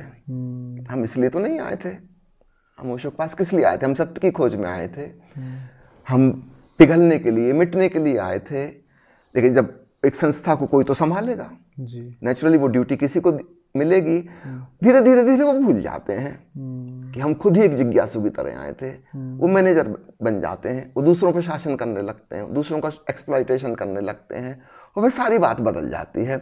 ऐसा सदा से होता आया है, this is not something new. ऐसा ही होगा, 1000 में से 999 लोग इसी प्रकार की चीज़ों में उलझ जाएंगे। फिर वो जो दूसरों को एक्सप्लॉइट करने लगा, कुछ लोग उसके अंधभक्त बन जाएंगे, उसको भी भीड़ मिल जाएगी अंधभक्तों की, वो उसकी बात मानेंगे। फिर इसका प्रतिद्वंदी पैदा हो जाएगा, वो इससे ठीक उल्टी बात कहेगा, एक बड़ी भीड़ वहाँ भी चली जाएगी। तो ऐसा होना बिल्कुल स्वाभाविक है। कुछ थोड़े से विरले लोग ही हैं जो वो सीक्रेट वाली बात, अध्यात्म का रहस्य है, जिस तरफ ओशो ने इशारा किया था, वहाँ पर पहुँचेंगे। सब लोग वहाँ नहीं जाएंगे, है ना। अपन इससे देखें, चलो अध्यात्म को छोड़ दें, दूसरी जगह देखें। सभी माता पिता अपने बच्चे को पढ़ाने स्कूल भेजते हैं, जब, है ना, तो किस लिए भेजते हैं? सबके मन में ख्वाब है कि मेरा बेटा कंप्यूटर साइंटिस्ट बन जाएगा, ये नोबेल प्राइज विनर बनेगा, ये इंजीनियर बनेगा, डॉक्टर बनेगा, ये बड़ा सीए बन जाएगा, कि बड़ा बिजनेसमैन बन जाएगा, है ना। इस भाव से पढ़ने भेजते हैं। केजी स्कूल में कितने बच्चों की संख्या होती है, प्राइमरी में मिडिल क्लास में आके कम हो जाती है, कुछ लोग फेल हो गए उसी में, हाई स्कूल में आके और कम हो जाएगी, कॉलेज में जाने वालों की और कम हो जाएगी, पोस्ट ग्रेजुएशन में पहुंचने वालों की और कम हो जाएगी, और पीएचडी करने वालों में और भी कम हो जाएगी। एक पिरामिड जैसा बनेगा, नीचे बहुत बड़ा बेस था, धीरे धीरे कम होते होते ऊपर जाके एक छोटा सा पॉइंट रह जाएगा। तो चाहे हम एजुकेशन को ले लें, अगर हम स्पिरिचुअलिटी की तुलना एजुकेशन, ये बाहर की एजुकेशन है, तो ठीक ऐसे ही भीतर की एजुकेशन भी है। उसमें हजारों लोग शुरू करेंगे, कुछ विरले लोग मंजिल तक पहुंच पाएंगे। तो ऐसा होना बिल्कुल स्वाभाविक है, बिल्कुल स्वाभाविक है। कुछ लोग केवल पढ़ के ही तृप्त हैं, है ना, उनको ठीक लग रहा है तो ठीक है उनके लिए, है ना, उनको कभी जिज्ञासा ही पैदा नहीं होती। मुझे मिलते हैं ऐसे बहुत लोग, कहते अरे हमने ओशो की 200 किताबें पढ़ी हैं। मैं इनका ध्यान करते हैं आपको ऐसा बोल, नहीं ध्यान नहीं करते। तो उनका 200 किताबों में ओशो ने कहा क्या है, यही तो वो कह रहे थे ध्यान करो, वही आपने किया नहीं। उनको समझ ही नहीं आती बात, कहने के बाद भी समझ में नहीं आती। कहते नहीं हमको तो पढ़ के बहुत मजा आता है। अब क्या करो भाई, ऐसे लोग हैं, उनकी गिनती करोड़ों में है, ओशो को पढ़ने वालों की गिनती करोड़ों में है ना। करीब 60 से ज्यादा भाषाओं में ओशो की किताबें अनुवादित हो गई। इनके पाठक हैं तभी तो ना। कितने लोग पढ़ रहे हैं जी, कितने लोग नेट पे सर्च कर रहे हैं, आप उनकी काउंट कर जाते हैं यूट्यूब पर जी, लाखों करोड़ों में। ध्यान करने वाले सब नहीं है, है ना, ध्यानी साधक थोड़े से होंगे, भक्त तो फिर और कम हो जाएंगे, है ना। तो और थोड़ी जो गहरी डुबकी लगेगी, जहाँ भावनात्मक लगाव हो जाएगा, वहाँ भक्त बनेंगे। धीरे धीरे कम और कम और कम होते चले जाएंगे। तो ऐसा होना स्वाभाविक है। तो आप ऐसे नहीं समझें कि सिर्फ ओशो के संग ऐसा हो रहा है, अतीत के सारे बुद्ध पुरुषों के संग ऐसे हुआ है। और 2-3 पीढ़ी बीत जाने के बाद तो फिर बात बिल्कुल ही हाथ के बाहर निकल जाती है। तो ओशो के संग साथ जो जिए हैं, ये उनके साथ की घटना है कि हजारों में एक पीढ़ी के बाद 10,000 में एक, और 2 पीढ़ी 3 पीढ़ी बीत जाने के बाद तो कहना मुश्किल है कि शायद एक भी ना हो पाए, बहुत मुश्किल है। अब हम अंत की तरफ बढ़ रहे हैं। Can you check the battery? 28%। Okay, we have then enough. तो ओशो फ्रेग्रेंस जो एक नया एक सुबास फैलाने के लिए आ पड़ा है, तो what is the plan of this organisation? How you are planning to go further? हमारे कुछ खास उद्देश्य जो हैं वो इस प्रकार हैं। पहली चीज़, हम ओशो की वाणी को, किताबों को, ऑडियो को, वीडियो को, सबको डिजिटल फॉर्मेट में चेंज करके लॉन्ग ड्यूरेशन तक प्रिजर्व हो सकें, इसका इंतज़ाम करना था। इस काम में हम करीब सफल हो चुके हैं। ओशो की सारी किताबें डिजिटलाइज हो चुकी, यूनिकोड फॉन्ट आजकल जो चलता है उसमें बन चुकी। पुरानी सारी किताबों को हमने स्कैन करके, प्रथम संस्करण वाली किताबों को स्कैन करके उनकी PDF फाइल्स बना ली, जो कि इजीली कोई भी डाउनलोड कर सकता है, सब फ्री ऑफ चार्ज अवेलेबल हैं। ओशो के सारे वीडियो HD क्वालिटी में प्राप्त करके उन सबको संग्रह कर लिया है। तो ये 5 TB की हार्ड डिस्क में सब कुछ आ जाता है। 5 TB में सारे ऑडियो, सारे वीडियो बेस्ट क्वालिटी, है ना। सारी किताबें, हिंदी की, अंग्रेजी की, सारी मैगजीन आज तक जो छपी हैं, सारी किताबों के फर्स्ट एडिशन। इस पे मेरा जोर इसलिए है क्योंकि यह पता चला है कि कुछ प्रकाशक ओशो की किताबों में हेरफेर कर रहे हैं। अच्छा, है ना, उनको जो पसंद नहीं आता वो हटा दिया। अब कुछ जोड़ भी सकते हैं। बाद में ये पता कैसे चलेगा ये ओशो ने कहा कि नहीं कहा? क्योंकि ऑडियो में भी एडिटिंग हो सकती है, वीडियो में भी हो सकती है। हम कुछ हटा सकते हैं, कुछ जोड़ सकते हैं। अब तो बड़ा आसान हो गया है। वो किताब में तो बिल्कुल ही संभव है। तो आने वाले भविष्य में ये कैसे सिद्ध होगा कि ओशो ने ये कहा था कि नहीं कहा था? और ये मुझे ख्याल आया व्हाट्सएप में देख के। व्हाट्सएप में इस प्रकार के मैसेज कई बार आते हैं जिसको पढ़ते से पता चल जाता है कि ओशो का वचन नहीं है, हो ही नहीं सकता। और नीचे लिखा है ओशो की फोटो डली है। अब ये किसने कारस्तानी की है ना? अब किसको आप खोजने जाएंगे? वो तो फॉरवर्ड होता जाता है। किसने शुरू किया था भगवान जाने। एक वीडियो प्रचलन में आया जिसमें बताते हैं कि ओशो अपने पिताजी के संग डांस करते हुए। मैंने खोजबीन कर करके सबको मैसेज किया कि ओशो के पिताजी नहीं हैं। ये रजनीशपुरम का वीडियो है जहाँ पर ओशो रंग बिरंगे कपड़े पहनते थे, टोपी लगाते थे जी।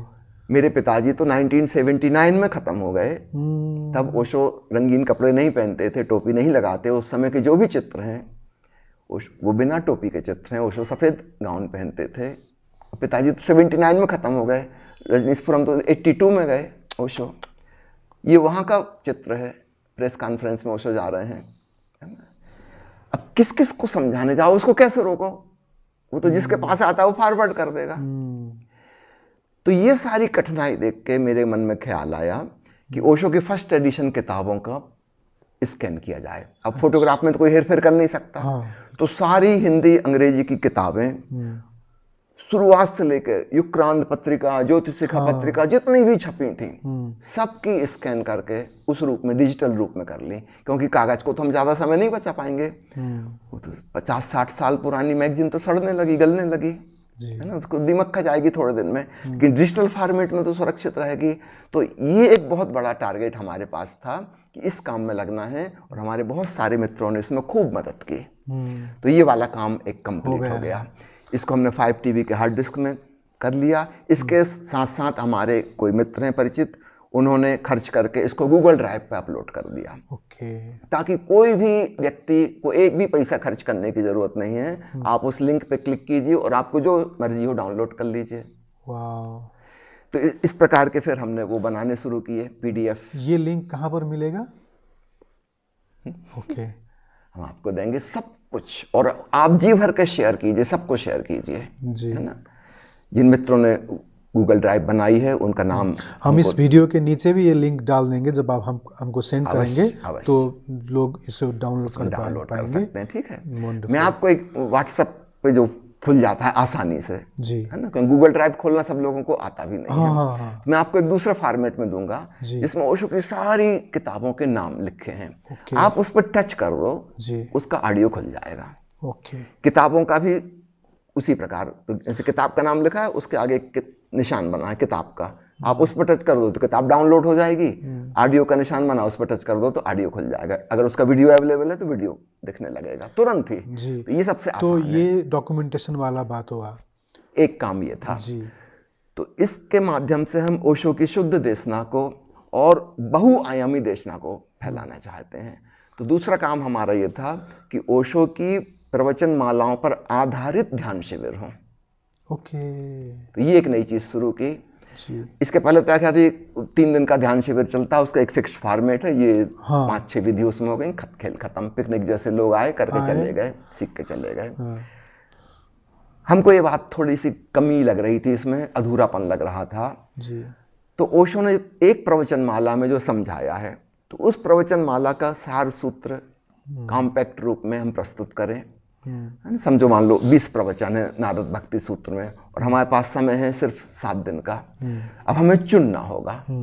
तो भक्ति सूत्र के वो सारी चीज़ें, मोस्ट इम्पॉर्टेंट पॉइंट, ताकि हम 21-21 मिनट का प्रवचन हर सेशन में सुनाते हैं। दिन भर में 5 सेशन होंगे, तो 7 दिन में 35 सेशन हो जाएंगे। 21-21 मिनट के प्रवचन हर सेशन में सुनाएंगे, और उसकी जो मुख्य बात है उसी पर आधारित प्रयोग होगा। तो ये एक नई शैली शिविर की शुरू हुई। तो हमारा कार्यक्रम कहाँ कहाँ पर होता है आजकल? अभी हम नेपाल में ले रहे हैं, सौराहा में अभी करके आए हैं। इसके बाद हम लुम्बिनी जा रहे हैं। सौराहा में भक्ति सूत्र पर हुआ, लुम्बिनी में होगा एस धम्मो सनातनो पर। उसका टाइटल हमने रखा है बुद्धम शरणम गच्छामि। वहाँ के लिए हमने विशेष रूप से कहानी चुनी है। ओशो ने करीब एस धम्मो सनातनो का लास्ट आधा हिस्सा, करीब 50 प्रवचनों में कहानी है। तो ज़्यादातर, जैसे ये इंटरव्यू तो पीछे तक लोग देखेंगे, तो ये प्रोग्राम का तो उनको छूट जाएगा। फिर भी ज़्यादातर प्रोग्राम दिल्ली में होंगे, सोनीपत में? सब जगह होंगे, सब जगह पर। यहाँ पर सौराहा पर हम पूरे भारत में घूम रहे हैं। अभी हम लुम्बिनी में जाएंगे, उसके बाद फिर पोखरा के आश्रम में जी ध्यान शिविर होगा। फरवरी में हम आ रहे हैं पूर्वी नेपाल में, वहाँ पर इलाम में कार्यक्रम है। झापा में एक सेंटर है, ओशो जगत नाम का आश्रम है, वहाँ पर है। और उसके बाद सिक्किम में है। ये तो मैं आपको नेपाल की बात बता रहा हूँ। और भारत में तो करीब करीब हर प्रांत में हम जा रहे हैं। आप ये समझिए महीने में 25 दिन हम बाहर हैं। तो जो 28 तलों का प्रोग्राम था और एक तल के से इसमें कोई तल नहीं है। ऊपर जाते थे लोग। उसमें आपने जो खतरा बताया ना, अब तल खत्म हो गया। हाँ, कोई तल नहीं है ना। उसमें आपने जो खतरा बताया था, हाँ, उसमें ऐसा लगता है कि हम हायर हो गए, हाँ, दूसरे लोग इन्फीरियर हैं, हम सुपीरियर हो गए, हाँ, है ना। वो बात ही नहीं है। सब प्रोग्राम सबके लिए खुले हैं, एवरीथिंग इज ओपन जी। और अब कोई गुरुद्रोही ना रहा और किसी से बैर ना रहा। वो तपोवन भी जा सकते हैं, क्योंकि पहले तो ये सब था नहीं ना, इसीलिए हम आप देखिए, गुरुद्रोही तो कोई तब होगा ना जब गुरु कोई आज्ञा दे, तभी तो कोई विद्रोह करेगा जी। जब हम कोई आज्ञा ही नहीं दे रहे तो कोई विद्रोह कैसे करेगा। जब तक अपना प्रेम है एक मित्रवत रूप में, तब तक स्वागत है। जब नहीं है तो कोई बात नहीं, है ना। तो हम let us be very relaxed, right, है ना। जो गुरु शिष्य संबंध को बहुत मजबूत, जैसे शादी हो गई 7 जन्म के फेरे लग गए, ऐसा कुछ मान लिया था, वो गलत है ना।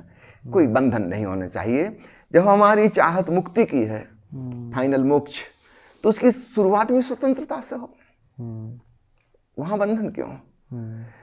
तो ओशो ने जो कहा है मित्र स्वरूप, मैत्रेय नाम दिया। उन्होंने अपना नाम भी एक बार चेंज करके मैत्रेय रखा था जी, रजनीश के संग मैत्रेय, है ना। तो उन्होंने कहा था कि भगवान बुद्ध ने कहा था कि 2500 साल बाद मैत्रेय रूप में आऊँगा, तो वो तो नहीं आ पाए किन्हीं कारणों से, वो स्थितियां नहीं बनी। फिर ओशो के शरीर में ही आए, तब ओशो ने अपना नाम भी चेंज किया और मित्र रूप। इसका मतलब ओशो और ओशो के बाद अब जो भी व्यक्ति अध्यात्म में कार्य करेगा वह मित्रवत होगा, है ना। तो गुरु शिष्य का जो हायरार्की थी, सुपीरियरिटी इन्फीरियरिटी थी, वो वाली बात नहीं रहेगी, है ना। और कहीं कोई द्रोह का सवाल ही नहीं उठता, क्योंकि आज्ञा ही नहीं ले रहे। बिल्कुल वंडरफुल। तो हमारा इस संवाद बहुत ही अच्छा रहा। एक बात और बता दूं जो सभी के काम आएगी, प्लीज प्लीज। कि ऑफलाइन प्रोग्राम तो अभी 2 साल से शुरू हुए। इसके पहले बीच में लॉकडाउन का लंबा पीरियड था, जब सब यात्राएं बंद थी, सब आश्रम सेंटर्स बंद थे। उस समय ओशो की प्रेरणा से हमने ऑनलाइन प्रोग्राम्स करना शुरू किए, और यह बहुत तेजी से फैला।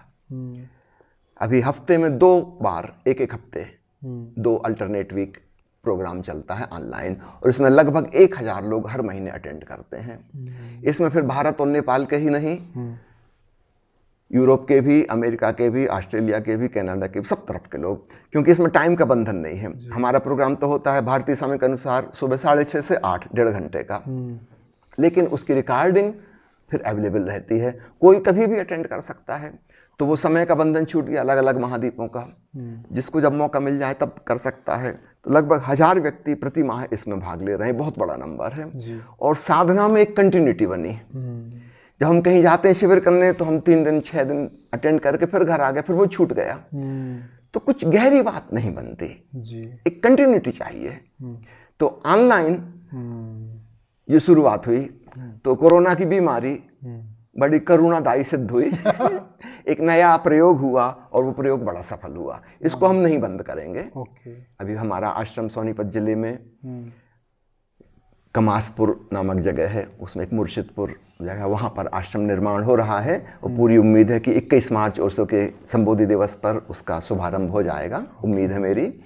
लेकिन ये ऑनलाइन बंद नहीं करेंगे, ये 2 हफ्ते हर महीने चलता ही रहेगा, ताकि सारी दुनिया के लोग जुड़े हैं। फिर इसके माध्यम से हम अंग्रेजी भाषी लोगों से भी जुड़ गए, क्योंकि इतनी जगह ट्रैवल करना तो संभव नहीं था। ओशो फ्रेग्रेंस के एक मित्र हैं ओशो मस्तो जी, उन्होंने खूब यात्रा की विदेशों में। अभी इस साल में 3 बार इंग्लैंड और अमेरिका जा चुके हैं। अभी 15 नवंबर को फिर जाएंगे।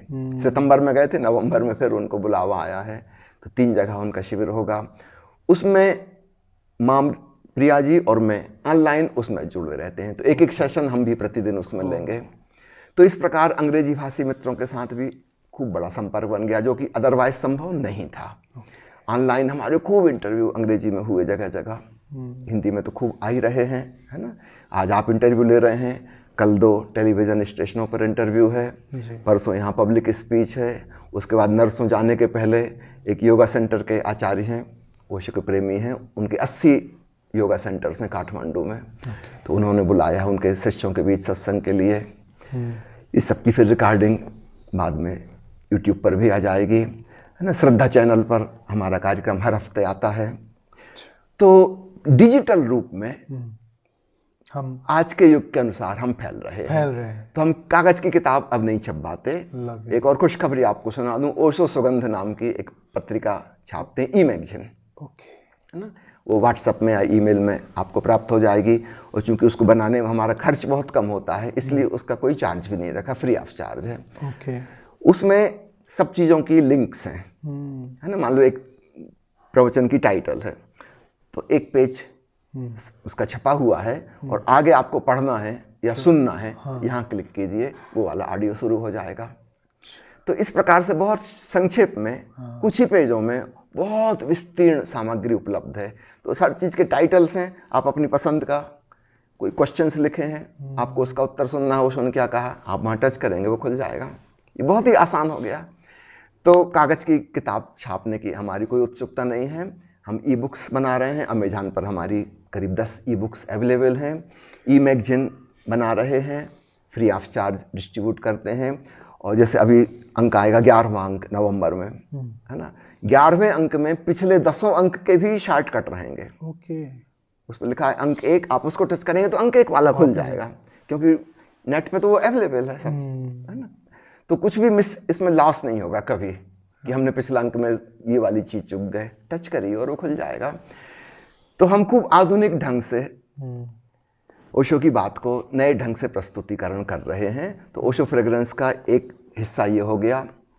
दूसरा हिस्सा हो गया सब चीज़ें फ्री ऑफ चार्ज। ओशो के ऊपर बड़ा आरोप था कि किताबें महंगी हैं और कैसेट महंगी आती हो, वीडियो हम खरीद नहीं पाते, और इतना संग्रह कहाँ करेंगे, इसके लिए तो एक बड़ा भारी कमरा चाहिए।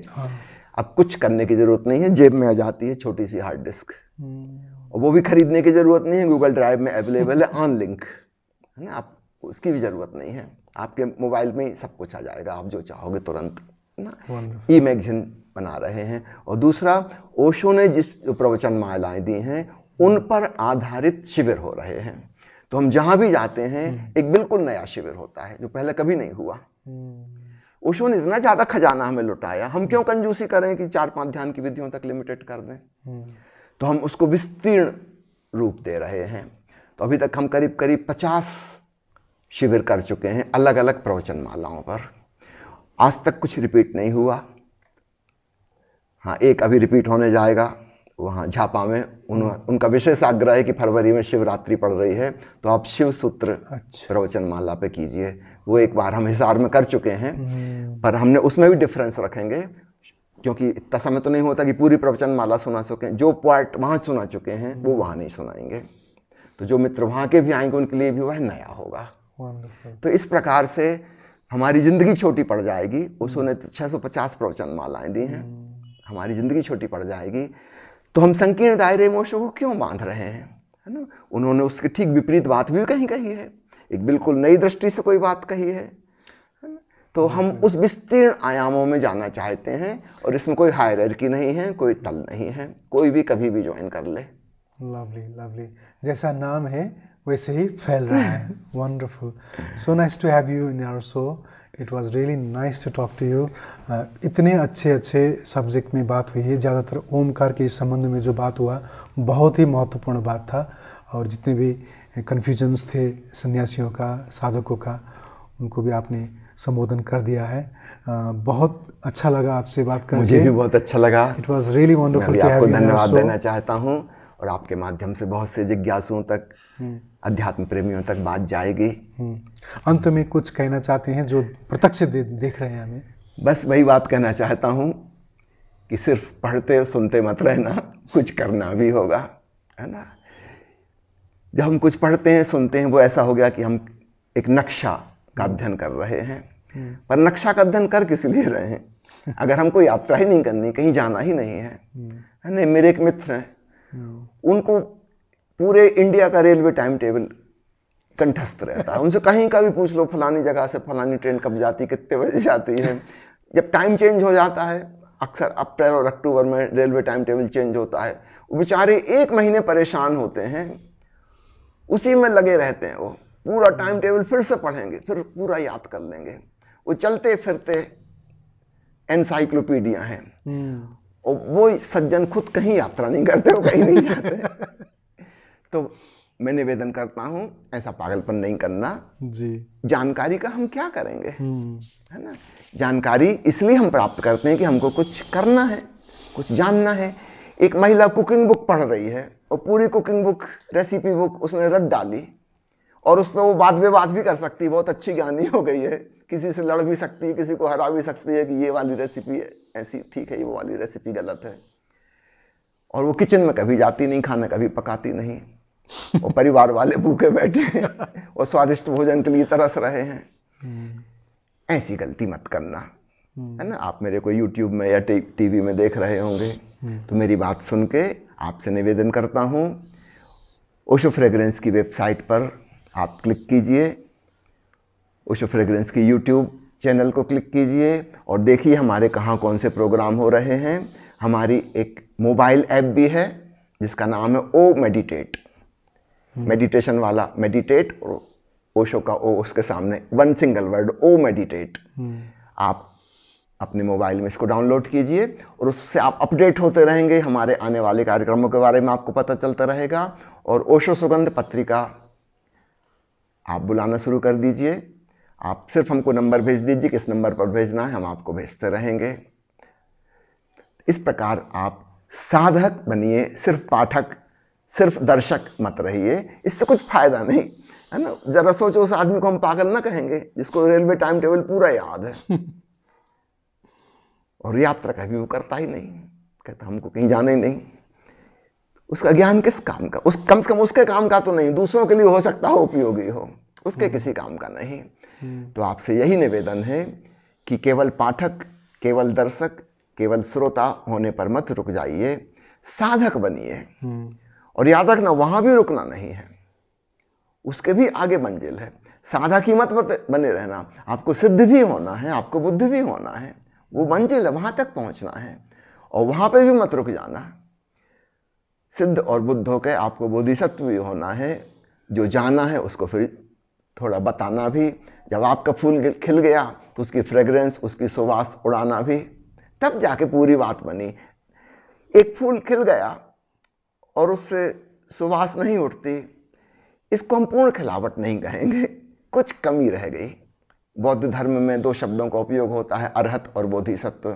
अरहत का मतलब है जिनका खुद की फ्लावरिंग तो हो गई, लेकिन उन्होंने दूसरों की कोई चिंता नहीं की, वो अपने महा आनंद में लीन हो गए और कौन झंझट करे दूसरों से सिर लड़ाने की। और बोधिसत्व वो हैं करुणावान, जिन्होंने प्रयास किया जो जाना है उसे बताने का, उसे समझाने का, यह जानते हुए कि बहुत कठिन है और बहुत लोग झगड़ा करेंगे और लड़ने को तैयार हो जाएंगे और तर्क वितर्क करेंगे और विरोधी खड़े हो जाएंगे और वाद विवाद, मतमतांतर, ये भी पता है। लेकिन फिर भी उन्होंने करुणा की कि शायद कोई पकड़ ले। बहुत बड़ी उम्मीद नहीं है, लेकिन फिर भी शायद एक छोटी सी संभावना, एक माइनर पॉसिबिलिटी है, उसका ख्याल रखते हुए कुछ लोग ऐसा श्रम करते हैं। तो मैं आपको कहता हूं, श्रोता, दर्शक, पाठक से पहले साधक बनना, ध्यानी बनना, भक्त बनना, फिर सिद्ध बुद्ध बनना और ख्याल रखना बोधिसत्व होने का, है ना। अपनी फ्रेग्रेंस, अपनी सुवास लुटा कर जाना।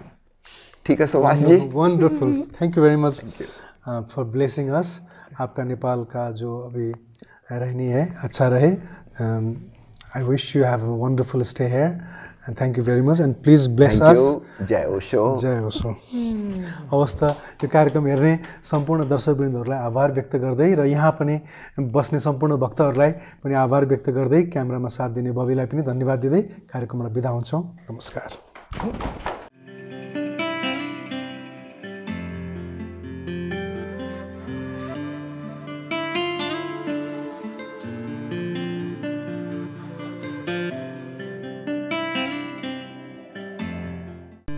The Secrets of Life with Subhas Agam.